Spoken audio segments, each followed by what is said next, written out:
श्री स्वामी समर्थ. आज पापड्या होत्या, आमच्या पापड्या करायच्या होत्या आम्हाला, म्हणजे तांदूळ आणि म्हणजे तांदळाच्याच करायच्या होत्या पापड्या. पण आज असं झालं, उशीर पण खूप झाला आणि बाजार असल्यामुळे एवढ्या घाईगडबडी केलं. ऊन पण झालं, 8:30 वाजलेले, पण ऊन एवढं लागतं 8:30 वाजता. म्हणून आत्ता आले आणि फॅन खालीच बसले. पापड्या पण आम्हाला थोडा गेजच हुकला की 1 शेराच्याच करायच्या होत्या, पण ती 2 भगुले टाच भरले त्याच्यामध्ये. तर ते कसं केलं तर 1 शेरा म्हणजे सासूबाईने आमच्या 2 आटव्याचं माप सांगितलं होतं. तर 2 आटवे तांदूळ टाकले होते आणि त्याच्यात एक म्हणजे पावशेर शाबू टाकला होता.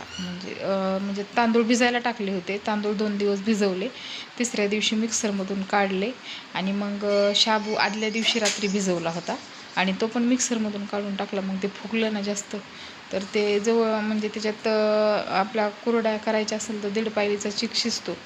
पण त्या 1 शेराच्या मध्येच मला 2 टप्पे करावं लागले. तर 2 भगुले एवढे शिजले ना, ते एवढं फुगलं ना आणि थोडेसे तीळ आणि जिरे टाकून इतक्या छान झाल्या ना पापड्या. म्हणजे त्याच्यामुळे आणि मला कसं असं वाटलं की म्हणजे थोडंसं कमी होईल नाही का, पण ते एवढं जास्त झालं ना, म्हणलं चला जाऊ द्या.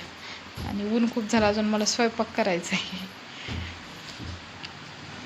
झालं शेवटचं होतं, बाकीचं सगळं झालेलं आहे. पेपर्स वगैरे पण माझ्या अगोदरच झालेले, पण ह्याला जरा थोडा टाईम लागला शिजायला वगैरे, थोडा वेळ लागतो.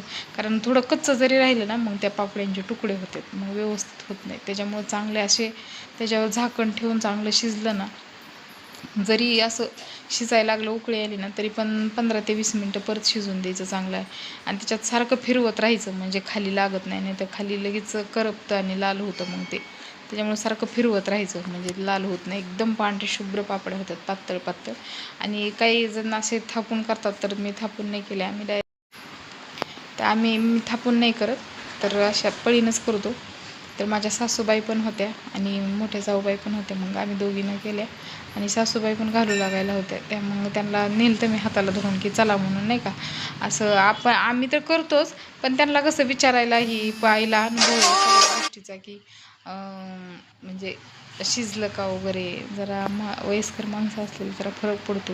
आपण जर येत असतं, ते म्हण आहे, नसलं तर म्हणतात ना, भिंतीला तरी विचारावं. मग आपल्यात असून पण आपण का नाही करायचं.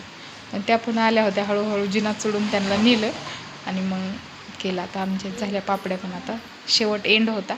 आणि नाही ना, उद्या पण आहे ना. उद्या पण त्या म्हणजे 2 आटवे म्हणजे 4 आटवे टाकले होते ना भिजायला.